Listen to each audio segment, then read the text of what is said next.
El debut del tanque Tigre alemán fue uno de los eventos más esperados de la Segunda Guerra Mundial, pero su primera aparición en el campo de batalla cerca de Leningrado en agosto de 1942 estuvo llena de dificultades. Este legendario tanque, con su imponente tamaño, blindaje inexpugnable y devastador cañón de 88 milímetros, estaba destinado a dominar el campo de batalla. Sin embargo, sus primeros días en combate mostraron un panorama mucho más complicado.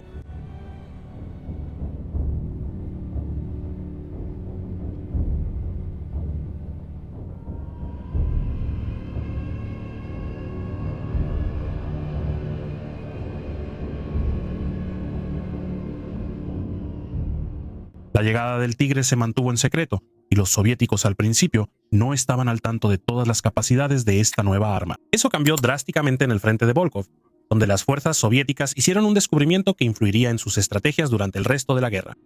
Entre dos puestos de primera línea del Ejército Rojo, un tanque Tigre había sido inutilizado por los artilleros soviéticos. Los restos llamaron la atención nada menos que del mariscal Zhukov, quien describió el momento. Cito: nuestros artilleros habían alcanzado un Panzer que se veía diferente a los tipos de tanques que conocíamos. Los nazis estaban haciendo un gran esfuerzo por arrastrarlo. Formamos un grupo especial compuesto por un pelotón de infantería y 4 tanques para capturar el tanque enemigo y remolcarlo hasta nuestras posiciones, apoyados por un potente bombardeo de artillería y morteros. Fin de la cita. Este fue el primer encuentro de los soviéticos con el Tiger, un tanque que el propio Hitler había ordenado enviar al combate meses antes de lo previsto. Una vez en manos soviéticas, los ingenieros examinaron meticulosamente el tanque y descubrieron sus vulnerabilidades. Zhukov recordó: los experimentos revelaron sus puntos más vulnerables. De inmediato la información se difundió entre todas las tropas soviéticas. Por eso nuestros tanquistas y artilleros no vacilaron cuando los alemanes usaron por primera vez los Tigres en masa en las batallas de Stalingrado y Kursk después. Pero obviamente los tanques Tigre no se usaron en Stalingrado. Creo que se refería a la época en que la batalla de Stalingrado estaba en su apogeo, a finales de 1942. De todos modos, mientras los soviéticos obtenían información valiosa, los alemanes enfrentaban sus propios desafíos al desplegar el Tigre. El batallón de tanques pesados 502, la primera unidad en recibir el tanque, se encontró con problemas mecánicos significativos desde el principio. Los Tigres habían sido llevados a producción a toda prisa con pruebas limitadas y, como resultado, su confiabilidad estaba lejos de ser óptima. Las fallas en la transmisión, los incendios en el motor y el enorme peso del tanque representaban serios problemas. Para finales de agosto, el batallón solo había recibido 4 Tigres, muy por debajo de su fuerza prevista. Sin embargo, la insistencia de Hitler en desplegar los tanques de inmediato no dejó espacio para retrasos. El 29 de agosto de 1942, los Tigres hicieron su debut en combate cerca de Leningrado. El comandante del batallón, el mayor Richard Marker, había expresado serias preocupaciones sobre el uso de los Tigres en este terreno. La zona estaba densamente boscosa, llena de pantanos y empapada por lluvias torrenciales típicas de la temporada. Marker argumentó que las condiciones no eran adecuadas para los tanques de 56 toneladas, pero sus advertencias no fueron escuchadas. Los Tigres rugieron al ponerse en marcha, sus enormes motores gruñendo como bestias mecánicas mientras avanzaban por la región de Leningrado. Cada movimiento hacía resonar el rechinar del metal y el traqueteo de las orugas por los bosques pantanosos y los pueblos destruidos. El suelo temblaba bajo su peso mientras aplastaban todo a su paso. Los árboles se astillaban, las cercas colapsaban y los caminos fangosos se convertían en trincheras bajo su enorme peso. Su presencia era imposible de ignorar. Eran ruidosos, bulliciosos y aparentemente imparables, abriéndose paso a través del caos con un aura de invencibilidad. Incluso cuando lograban solo pequeños avances, los Tigres se anunciaban como heraldos de la destrucción. Su avance era una clara advertencia para todos los que se interponían en su camino.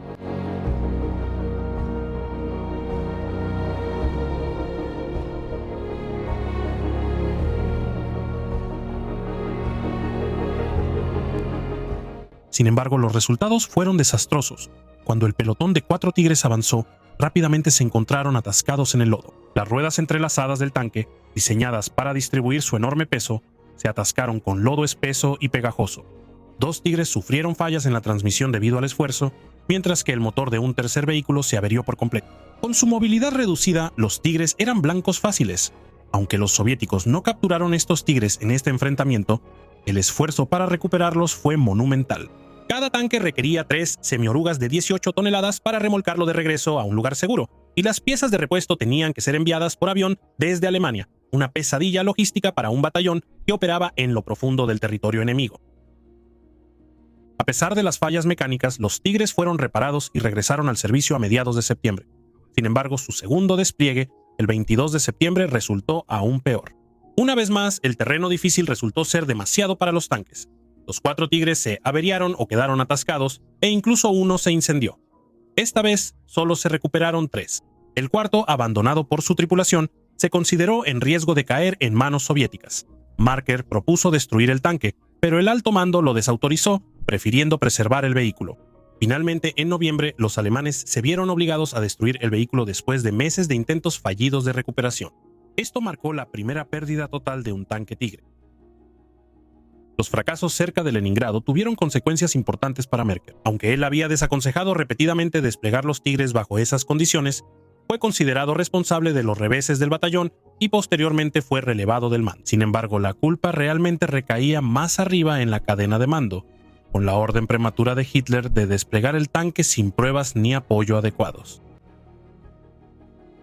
Sin embargo, estos primeros errores no fueron el final de la historia del Tigre. Ingenieros y tripulaciones aprendieron lecciones valiosas del desastre de Leningrado, lo que llevó a mejoras significativas en la fiabilidad y las tácticas. Para 1944, el Tigre presumía tasas de disponibilidad operativa del 70% en el frente occidental y del 65% en el frente oriental.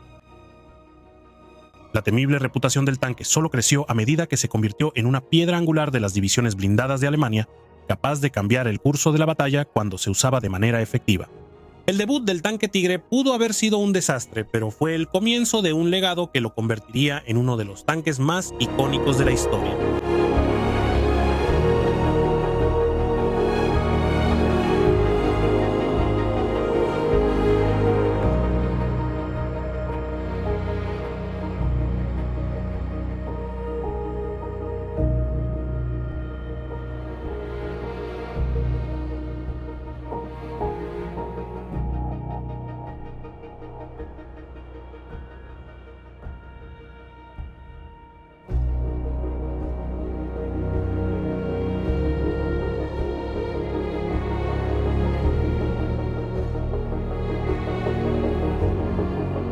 El tanque pesado Panzer VI Tigre I nació de la necesidad como una respuesta directa a las lecciones aprendidas en los campos de batalla de los primeros años de la Segunda Guerra Mundial.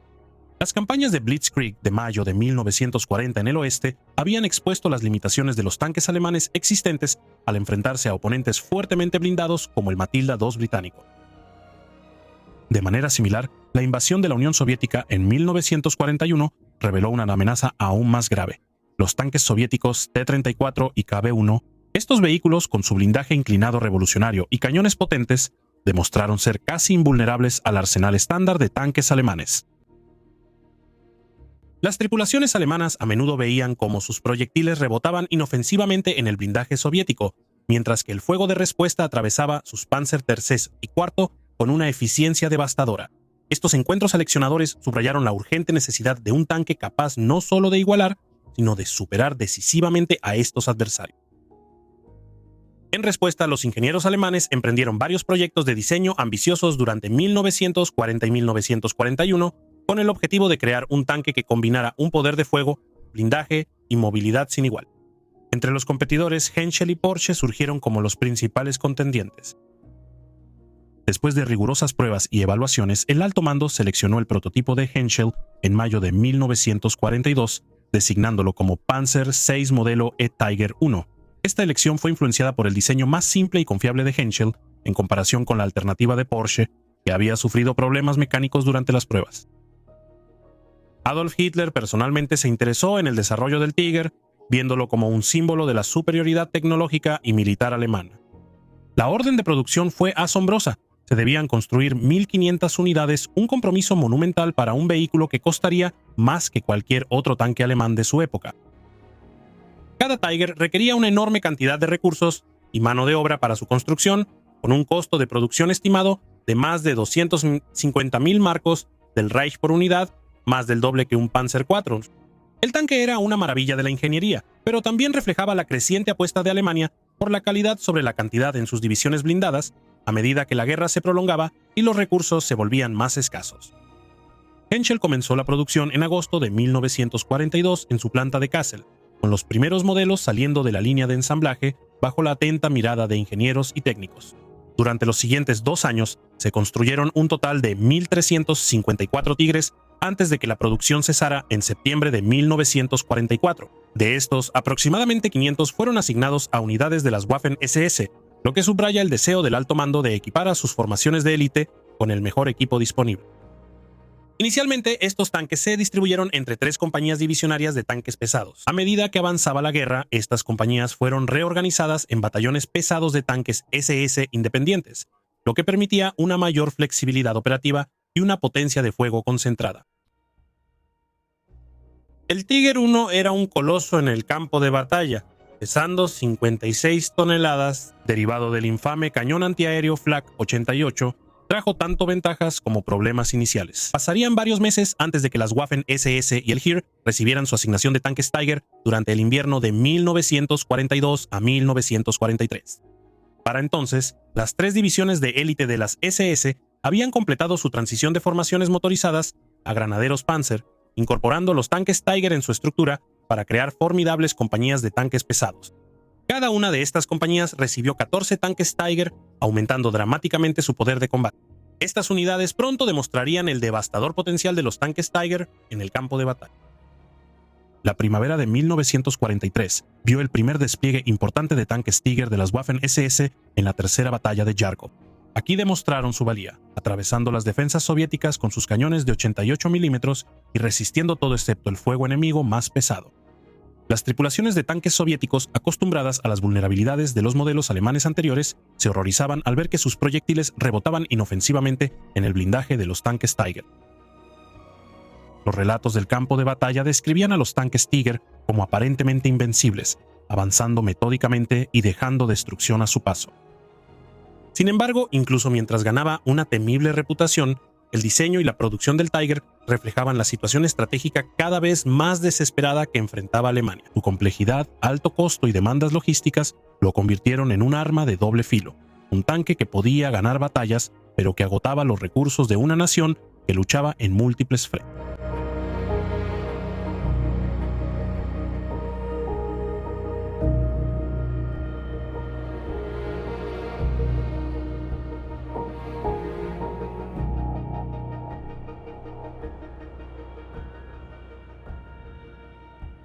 Los poderosos tanques Tiger demostraron su valía durante la monumental ofensiva alemana en Kursk de julio de 1943, una operación que se convertiría en la batalla de tanques más grande de la historia. La ofensiva, encabezada por el primer cuerpo Panzer de las SS, reunió a 3 divisiones de las SS, Leibstandarte, Das Reich y Totenkopf.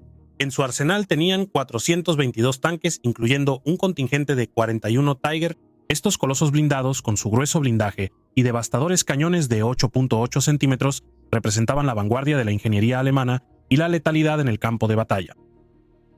En Kursk, los Tiger demostraron su extraordinario poder letal de maneras que consolidarían su temible reputación. Entre las actuaciones más destacadas estuvo la de SS Unterscharführer Hans Menehl, un comandante de pelotón en la 6ª compañía del regimiento Panzer Das Reich. En solo 6 días de combate, el Tiger de Menehl destruyó no menos de 24 tanques soviéticos, abriéndose paso entre los blindados soviéticos que avanzaban con precisión y crueldad. Los relatos del campo de batalla describen su Tiger como una parca, eliminando sistemáticamente un T-34 tras otro, con su cañón de tubo largo escupiendo fuego y destrucción. Otro momento de la leyenda del Tiger se desarrolló el 7 de julio, cuando una gran cantidad de blindados soviéticos lanzó un contraataque en Siogny, golpeando el flanco sur del saliente de Kursk. En medio del caos, el SS Oberscharführer Franz Staudinger de la 13ª compañía Panzer de la Leibstandarte se encontró, junto con su solitario Tiger, enfrentándose a una fuerza soviética de 50 tanques T-34. En inferioridad numérica, pero sin amedrentarse, Staudinger luchó con determinación férrea, enfrentando al enemigo a corta distancia. Los proyectiles rebotaban en el grueso blindaje frontal de su Tiger, mientras elegía sus objetivos con precisión clínica, agotando todo su suministro de municiones en la defensa desesperada.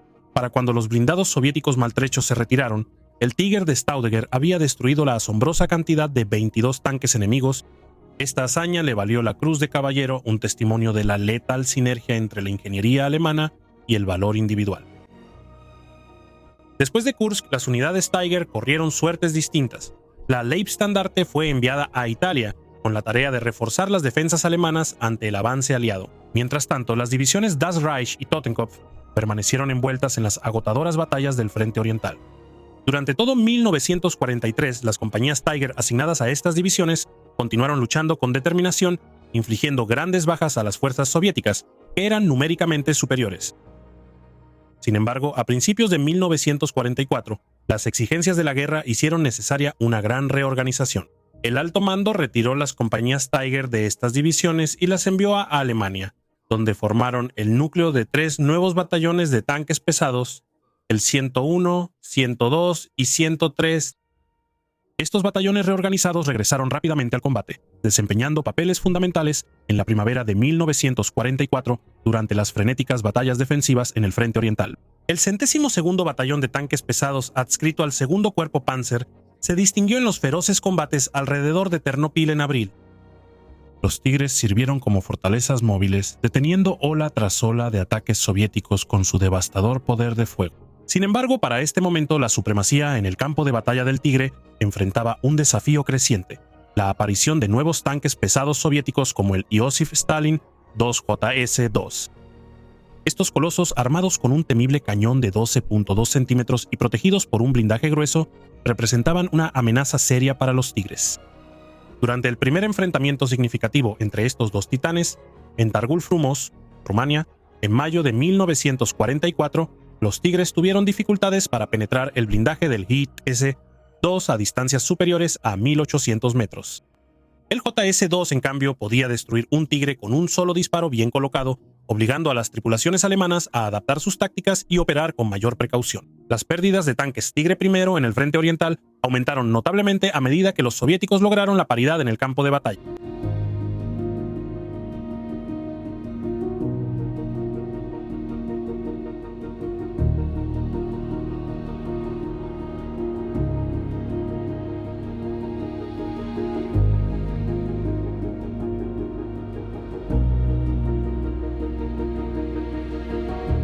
En el frente occidental, los batallones de Tigres fueron igualmente cruciales durante la invasión aliada de Normandía en el verano de 1944. A pesar de la percepción aliada de que se desplegaron cientos de Tigres en esta campaña, la realidad fue mucho menos imponente, solo 90. Participaron Tigres de los batallones de tanques pesados 101 y 102. Sin embargo, el impacto de estos Tigres superó con creces su número. En roles defensivos, las limitaciones mecánicas del Tigre se volvieron menos significativas, permitiéndoles explotar su potencia de fuego y blindaje con un efecto devastador. El impacto psicológico de los Tigres en las fuerzas aliadas fue inmenso. Las historias sobre su invencibilidad se difundieron rápidamente, fomentando lo que llegó a conocerse como la tigrofobia. Las tripulaciones de tanques aliadas, especialmente las que estaban en Shermans, a menudo dudaban en enfrentarse a los Tigres a menos que fuera absolutamente necesario. En una ocasión, un solo Tigre mantuvo su posición contra las fuerzas aliadas durante horas, sin ser molestado porque ningún tanque aliado se atrevió a desafiar.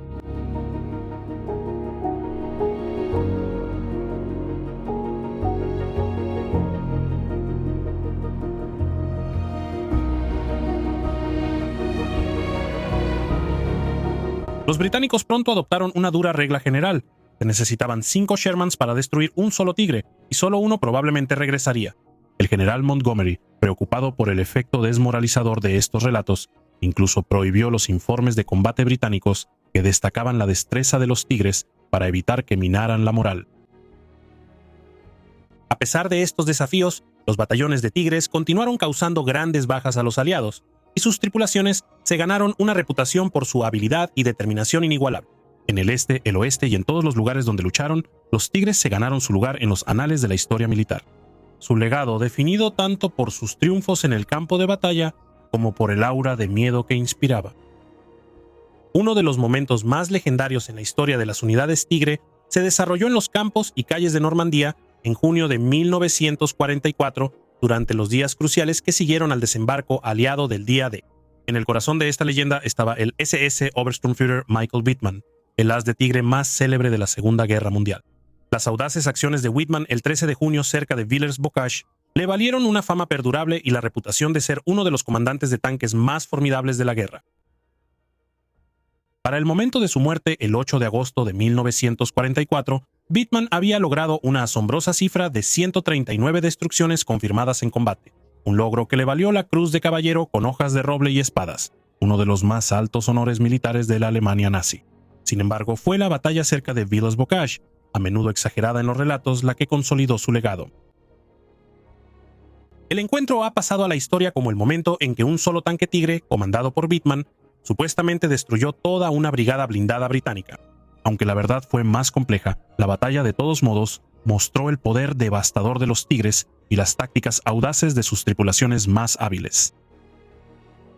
El batallón pesado de tanques 101, la unidad de Whitman, había llegado a las líneas del frente en Normandía el 11 de junio, reubicándose desde Bélgica para reforzar las defensas alemanas contra el avance aliado. Solo 2 días después, el 13 de junio, el Tigre de mando de Whitman estaba realizando un reconocimiento cerca de la colina 213, una posición estratégicamente importante al noreste de Villers-Bocage. Bajo la brumosa luz del día, Whitman observó a la 22ª Brigada Blindada Británica avanzando por la carretera. Los tanques británicos, liderados por el 4º Regimiento de Yeomanry del Condado de Londres, acababan de capturar Villers-Bocage y avanzaban con una peligrosa sensación de complacencia. Desde su posición oculta en un pequeño grupo de árboles, Whitman y su tripulación observaron cómo las fuerzas británicas detenían su avance para tomar un descanso para el té. La escena era surrealista. Las tripulaciones de los tanques británicos desmontaron casualmente, confiados en su superioridad.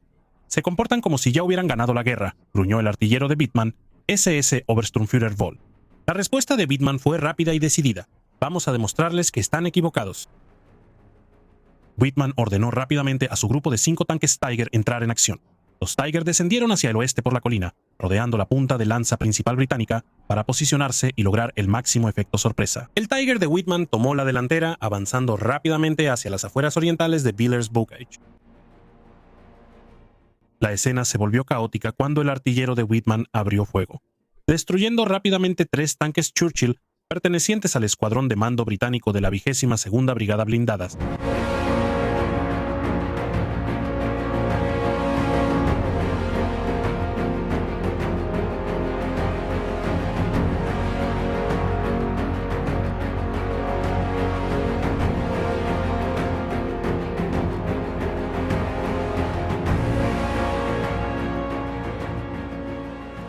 Un 4º Churchill intentó atacar, pero al reconocer lo inútil de la situación, se retiró para tomar una posición de emboscada en un jardín cercano. Imperturbable, Whitman ordenó a su Tiger que regresara colina arriba, buscando atacar la columna principal británica por la retaguardia. Mientras el Tiger avanzaba por las calles destrozadas, su tripulación detectó el tanque Churchill oculto en el jardín. Sin dudarlo, el artillero del Tiger destruyó el vehículo con un solo disparo devastador. La tripulación del Churchill se apresuró a escapar de su tanque en llamas, pero mientras huían a pie, el Tiger de Whitman los ametralló sin piedad, matando a uno de los tripulantes que intentaba escapar. Saliendo de la cobertura del bosque, el Tiger de Whitman atacó la retaguardia de la columna británica. El elemento sorpresa fue total. Los tanques y vehículos británicos atrapados en el embotellamiento de la carretera angosta se convirtieron en presa fácil. En cuestión de momentos, el Tiger de Whitman desató una tormenta de fuego, destruyendo metódicamente vehículo tras vehículo. En el lapso de 2 minutos, 13 tanques y vehículos blindados británicos quedaron reducidos a restos humeantes. La carretera se convirtió en una escena de carnicería, llena de acero retorcido y los cuerpos de los tripulantes británicos atrapados en el infierno. Llegaron refuerzos cuando los otros 4 Tigres de Whitman se unieron a la refriega, apoyados por el fuego de 8 tanques alemanes adicionales. Juntos, los blindados alemanes arrasaron el campo de batalla, diezmando a las fuerzas británicas.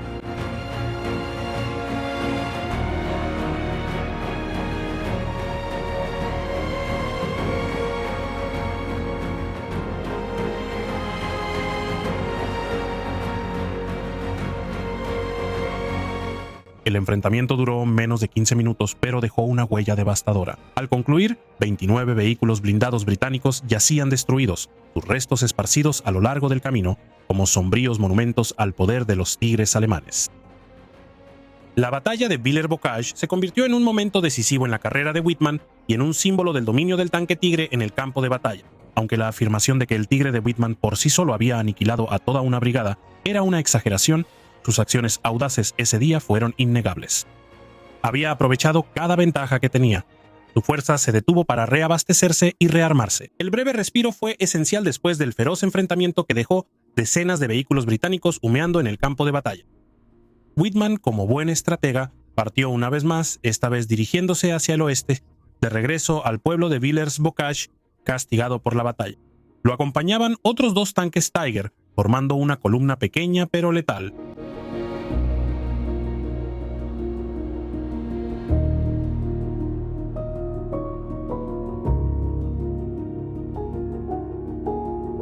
Para ese momento, la 22ª Brigada Blindada Británica ya se había recuperado del impacto del ataque anterior de Wittmann y preparó posiciones defensivas dentro del pueblo para repeler cualquier otro avance alemán. Entre sus recursos había un Sherman Firefly, un tanque formidable equipado con un potente cañón de 17 libras. Esta era una de las pocas armas aliadas capaces de penetrar el grueso blindaje de los Tiger. Posicionado estratégicamente en una calle lateral, el Firefly esperaba para emboscar a la columna de Wittmann que avanzaba. En otro lugar, 3 tanques Churchill y un cañón antitanque de 6 libras habían tomado posiciones ocultas, creando una red mortal de campos de fuego superpuestos. Cuando el Tiger de Wittmann, ubicado en el medio de la columna de 3 tanques, se acercó al corazón de Villers-Bocage, se desató la emboscada. Desde un callejón lateral, el cañón antitanque de 6 libras disparó a corta distancia, impactando el vehículo de Wittmann. El impacto inmovilizó al Tiger. Sus orugas quedaron bloqueadas mientras el humo comenzaba a salir del compartimiento del motor. Al darse cuenta del peligro de su situación, Wittmann y su tripulación abandonaron el tanque averiado bajo una lluvia de fuego británico. Abriéndose paso a pie, lograron evitar ser capturados y retirarse hacia el sur, hacia la relativa seguridad de las líneas alemanas. El Tiger que iba al frente en la columna de Wittmann no tuvo mejor suerte. Sucumbió ante un disparo bien colocado del Sherman Firefly que esperaba.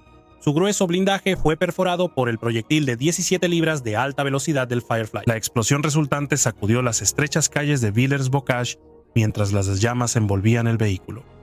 Mientras tanto, el tercer Tiger en la columna, al darse cuenta de lo precario de su posición, cargó hacia adelante. A pesar de perder 4 Tiger de los 13 que participaron en la batalla, los alemanes infligieron pérdidas asombrosas a los británicos. Al final del enfrentamiento, los alemanes habían destruido 47 vehículos aliados e infligido 257 bajas en lo que podría considerarse la hazaña más extraordinaria de combate blindado de toda la campaña de Normandía.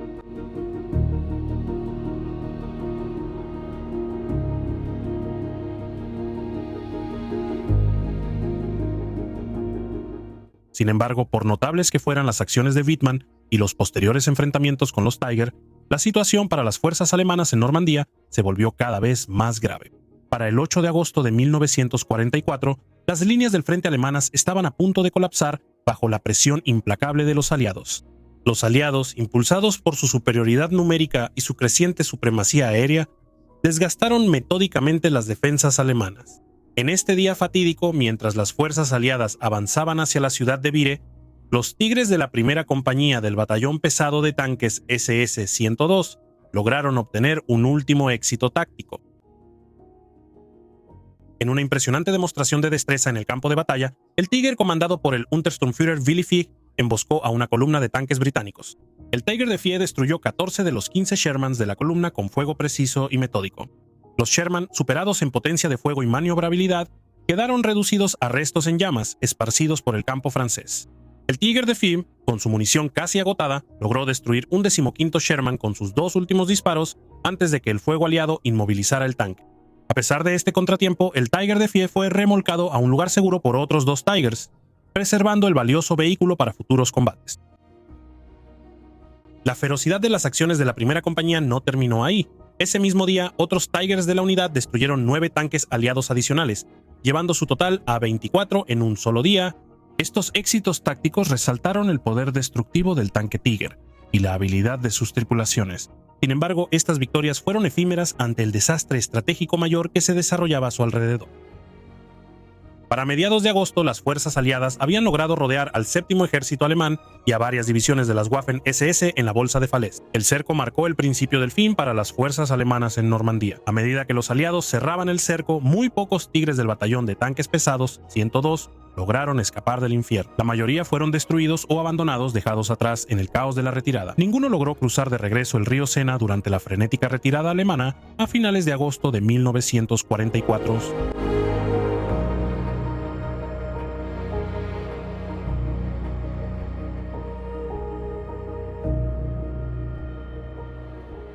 A pesar de perder todos sus tigres, el batallón pesado de tanques SS-102 dejó una huella imborrable en la campaña de Normandía. Durante 6 semanas de combates brutales, el batallón afirmó haber destruido la asombrosa cantidad de 227 tanques aliados. Estas cifras subrayaron la temible reputación del Tigre y la habilidad de sus tripulaciones. Sin embargo, los sacrificios del batallón pesado de tanques SS-102 y sus tigres fueron, en última instancia, en vano. La pérdida de Normandía marcó un punto de inflexión decisivo en la guerra y los otrora poderosos batallones de tigres no pudieron detener el avance de la victoria aliada.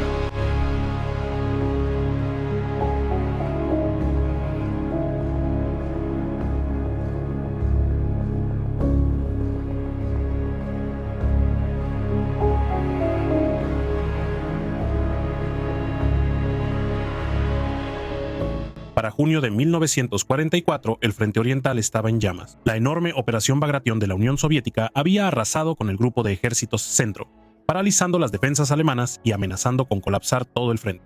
Simultáneamente, los soviéticos lanzaron un nuevo asalto en el norte, con el objetivo de flanquear los restos del grupo de ejércitos norte y apoderarse de la ciudad portuaria de Riga, estratégicamente vital. En este contexto, el teniente Otto Karius y su segunda compañía pesada de tanques Tigre fueron trasladados a Dunneberg, ahora Daugavpils, Letonia, para frenar el avance soviético.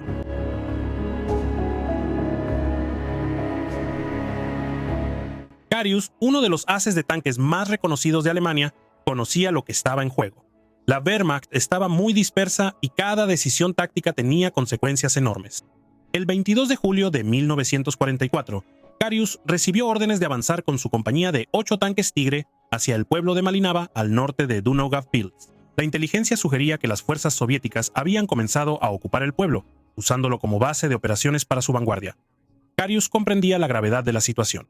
Si los soviéticos consolidaban su posición, podrían superar a los defensores alemanes y avanzar hacia Riga, abriendo la puerta a una ofensiva aún mayor. Acompañado por el sargento Albert Kercher, Karius tomó un Kubelwagen para reconocer personalmente el pueblo, una tarea peligrosa que hablaba de su estilo de liderazgo audaz y meticuloso. Cuando se acercaron a Malinava, al ver vehículos soviéticos se confirmaron sus temores. El ejército rojo había llegado. La vanguardia, compuesta por tanques e infantería, se estaba preparando para la llegada de refuerzos. Karius reconoció de inmediato la oportunidad. Este era el momento de atacar, antes de que la fuerza principal soviética pudiera reagruparse y consolidar su posición. Karius ideó un plan audaz. Para minimizar el riesgo, atacaría el pueblo con solo 2 tigres, manteniendo los otros 6 en reserva.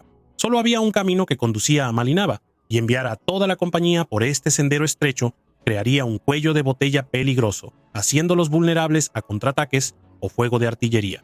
Liderando el asalto en su Tigre, con Kercher siguiéndolo de cerca, Karius le dio máxima importancia a la velocidad y la sorpresa. El ataque comenzó cuando los 2 tigres rugieron hacia el pueblo, sus motores gruñendo y sus enormes estructuras de acero levantando polvo. La apuesta de Karius dependía del impacto y la confusión para desequilibrar a los defensores soviéticos. Cuando los tigres se acercaron a las afueras de Malinava, 2 tanques T-34 modelo 85 aparecieron a la vista. Sus torretas empezaron a girar, intentando adquirir objetivos, pero ya era demasiado tarde. El Tigre de Kercher disparó primero, su proyectil de 88 milímetros atravesó un T-34 y lo hizo arder. Sin dudarlo, un segundo disparo del cañón de Kercher destruyó el segundo T-34, despejando el camino para que los tigres avanzaran más.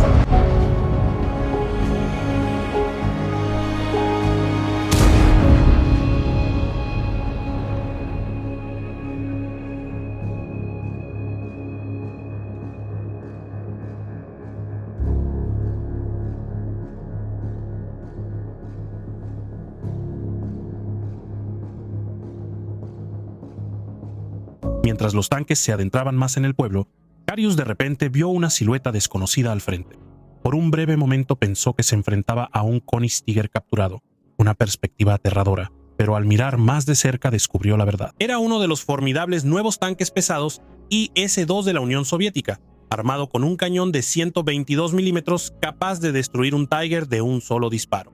Carius reaccionó al instante girando su torreta y disparando al flanco expuesto del IS-2. El tanque soviético estalló en una enorme bola de fuego, con la munición detonando en una explosión ensordecedora. La batalla se volvió un caos mientras Carius y Kercher desataban el infierno sobre las fuerzas soviéticas en Malinava. Con fuego preciso, los dos Tigres destruyeron metódicamente tanques y vehículos soviéticos. Sus cañones de 88 milímetros resultaron devastadoramente efectivos contra el blindaje más delgado de los T-34 y los costados de los IS-2.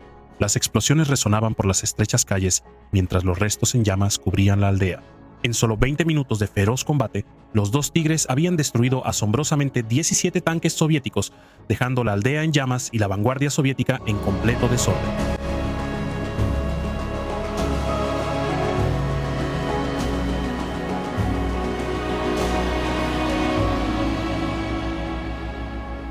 Y en otros enfrentamientos alrededor de Daugavpils, Carius recibió las hojas de roble para su Cruz de Caballero, uno de los más altos honores en el ejército alemán. En inferioridad numérica y de armamento, habían cambiado el rumbo de un enfrentamiento crucial, demostrando la letal efectividad del tanque Tigre en manos expertas. Sin embargo, a medida que la guerra continuaba, incluso ases como Carius solo podían retrasar lo inevitable. El avance implacable de los soviéticos continuaría. Pero por un día en julio de 1944, los Tigres rugieron lo suficientemente fuerte como para mantener la línea.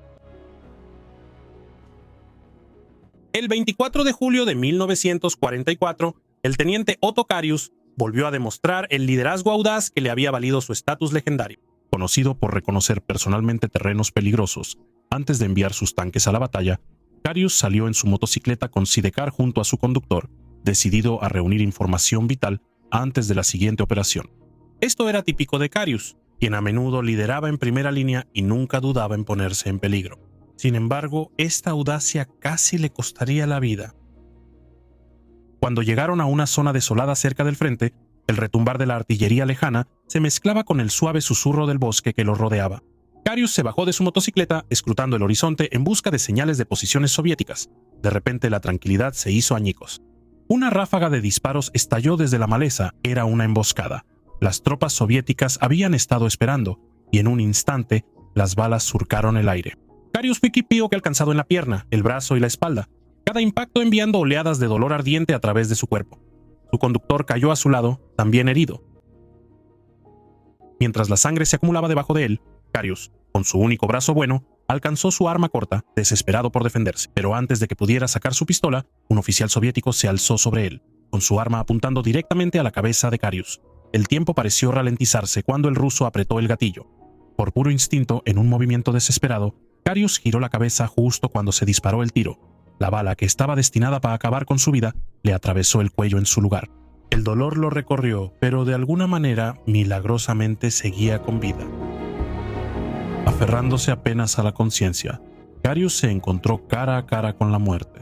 Pero en ese momento angustiante, el rugido de los motores y el traqueteo de las orugas rompieron el sombrío escenario. Sus tanques Tigre, alertados del peligro que corría, irrumpieron en la escena como caballeros con armadura de acero, en una operación de rescate al estilo de Hollywood. Los enormes vehículos desataron sus temibles cañones de 88 milímetros, haciendo que los soviéticos huyeran en pánico. Los tripulantes de Carius saltaron de sus Tigres corriendo hacia su comandante herido. Trabajando rápidamente, aplicaron primeros auxilios improvisados, usando los tirantes elásticos de Carius como torniquetes para detener el sangrado de su pierna. Sin tiempo que perder, los subieron a la parte trasera de un Tigre. La torreta del enorme vehículo se convirtió en su salvavidas mientras se aferraba a ella, su cuerpo maltrecho sacudido con cada giro de las orugas del tanque. Mientras comenzaban su retirada, los soviéticos se reagruparon y abrieron fuego una vez más, las balas silbando a su alrededor en un intento desesperado por recuperar el campo de batalla. A pesar de sus heridas, Carius se negó a quedarse pasivo. Apoyado en su pierna sana, gritó por encima del caos, dirigiendo al comandante del tanque hacia el origen del fuego enemigo. Su voz, aunque debilitada, mantenía la misma presencia imponente que había inspirado a sus hombres una y otra vez. La torreta del Tigre comenzó a girar, sus cañones apuntando hacia la posición enemiga, pero en medio de la confusión, el pie de Carius quedó atrapado entre la torreta y el casco. La oleada de dolor era abrumadora y sus fuerzas casi se habían agotado.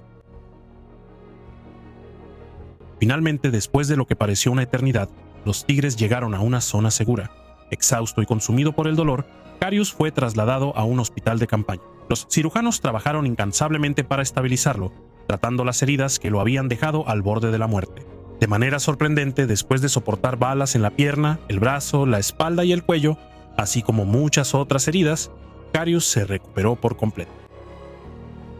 Para los hombres de su compañía, el rescate de su comandante se convirtió en una leyenda. Carius había burlado a la muerte una vez más. Su supervivencia era un testimonio de su voluntad indomable y de la lealtad de los hombres que lucharon a su lado. Su recuperación solo aumentó el halo de misterio que rodeaba a uno de los comandantes de tanques más célebres de Alemania, un hombre que había enfrentado el abismo y vivió para seguir luchando.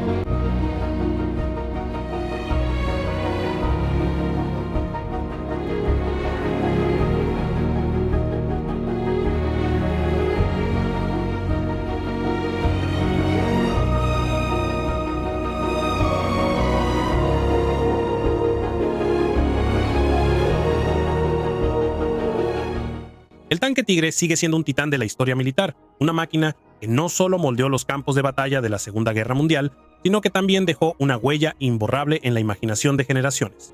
Su imponente diseño, potencia de fuego inigualable y reputación casi mítica aseguraron su lugar como uno de los vehículos blindados más icónicos jamás construidos. Incluso hoy, casi 80 años después de su introducción, el Tigre sigue fascinando tanto a historiadores como a entusiastas e ingenieros por igual. Es un testimonio de la ingeniosidad de la ingeniería alemana y un símbolo tanto de los logros como de las fallas de la innovación en tiempos de guerra.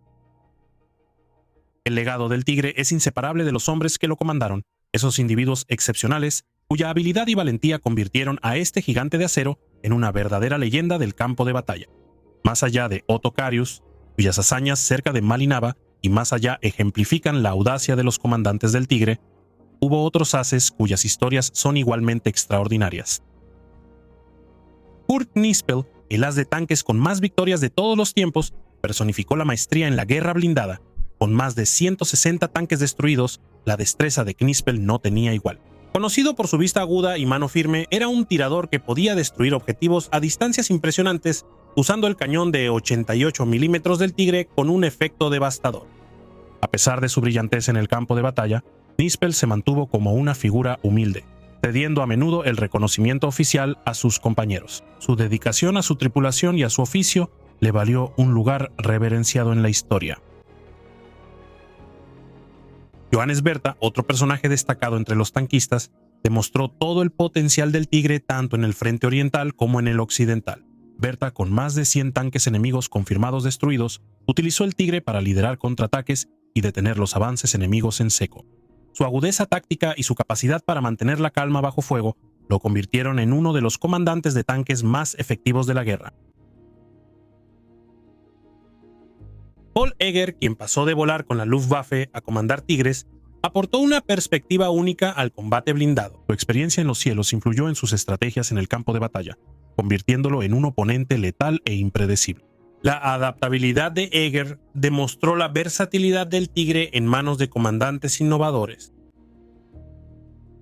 Balthasar Wall, el célebre artillero que a menudo servía junto a Michael Wittmann, fue un elemento crucial en el éxito del Tigre. La precisión de Wall y su rápida adquisición de objetivos convirtieron a los Tigres de Wittmann en fuerzas imparables.